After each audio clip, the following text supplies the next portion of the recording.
Perkenalkan, nama saya Irfan Aprisandi Simparmata, berasal dari program studi Administrasi Pendidikan, Universitas Negeri Padang.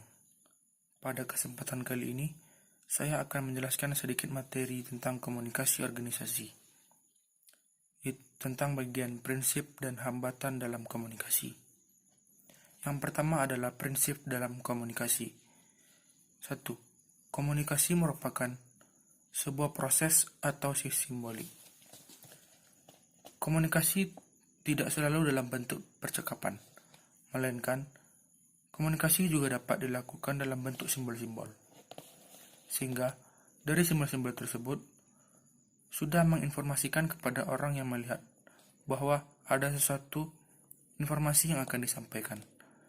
Contohnya dari komunikasi dalam bentuk simbolik adalah pada bulan Agustus, di saat kemerdekaan Indonesia, sebuah keluarga mengibarkan bendera merah putih di depan rumah. Tanpa disadari, keluarga tersebut menginformasikan kepada orang yang melihat bendera tersebut bahwasanya mereka adalah salah satu keluarga yang mencintai negara mereka. Prinsip yang kedua adalah perilaku atau sikap dalam komunikasi memiliki potensi komunikasi. We cannot not communication.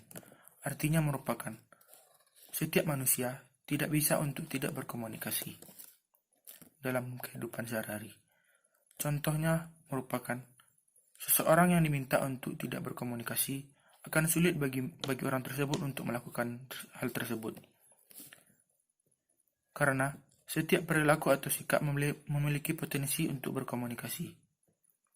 Tetapi, sikap dan perilaku dalam berkomunikasi bisa saja menjadi dampak buruk.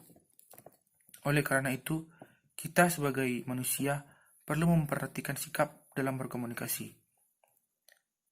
Sikap yang kita tunjukkan tersebut bisa saja dicerna berbeda oleh si penerima, sehingga terjadi kesalahpahaman antara kedua orang tersebut.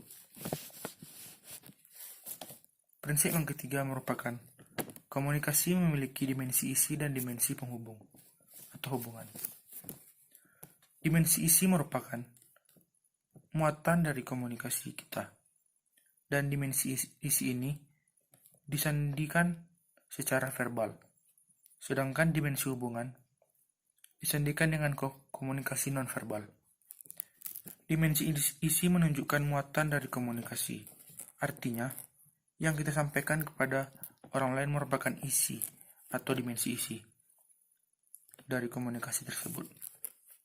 Sedangkan dimensi hubungan merupakan cara kita dalam menyampaikan isi komunikasi kepada orang. Yang keempat merupakan komunikasi melibatkan prediksi peserta komunikasi.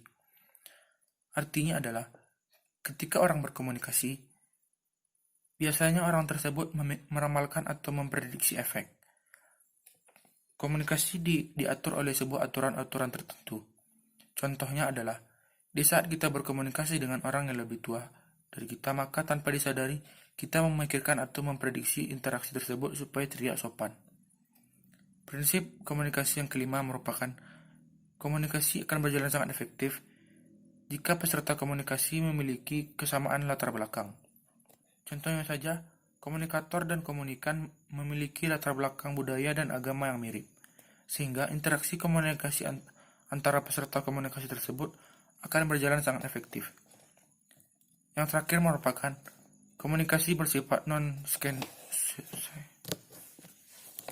yang keenam adalah komunikasi bersifat non-sekuensial.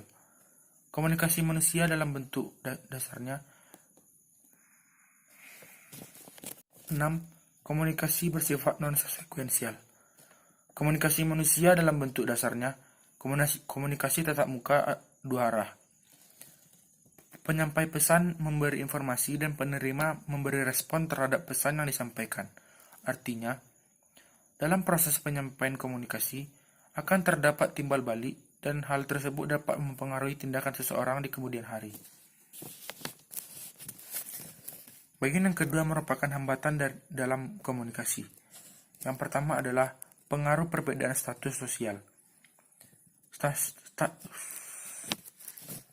Status sosial menjadi hambatan dalam berkomunikasi dengan orang atau masyarakat, karena kita masih harus berpikir agamanya apa, tingkat pendidikannya, tingkat kehidupannya, posisinya. Untuk mendapatkan komunikasi yang efektif, faktor tersebut perlu untuk diperhatikan karena pergaulan kita sudah bukan pergaulan yang rasional. Hambatan dalam komunikasi yang kedua merupakan pengaruh perbedaan budaya. Seseorang harus bisa menyesuaikan bagaimana harus bergaul dan berkomunikasi dalam suasana keberagaman. Komunikasi akan berjalan lancar jika suatu pesan yang disampaikan komunikator diterima oleh komunikan secara tuntas. Hal ini mengharuskan seseorang komunikator terlebih dahulu mengetahui siapa komunikannya, baik dipandang dari sisi keanekaragaman budaya, ras, norma, dan lain-lain. Dan yang ketiga merupakan pengaruh perbedaan bahasa. Perbedaan penerapan tata bahasa yang membuat pembicara dan pendengar memberi makna yang berlainan atas pesan.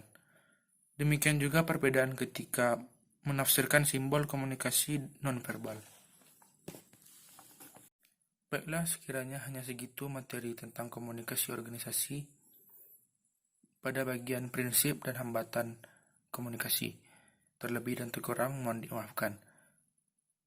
Sekian dari saya, terima kasih.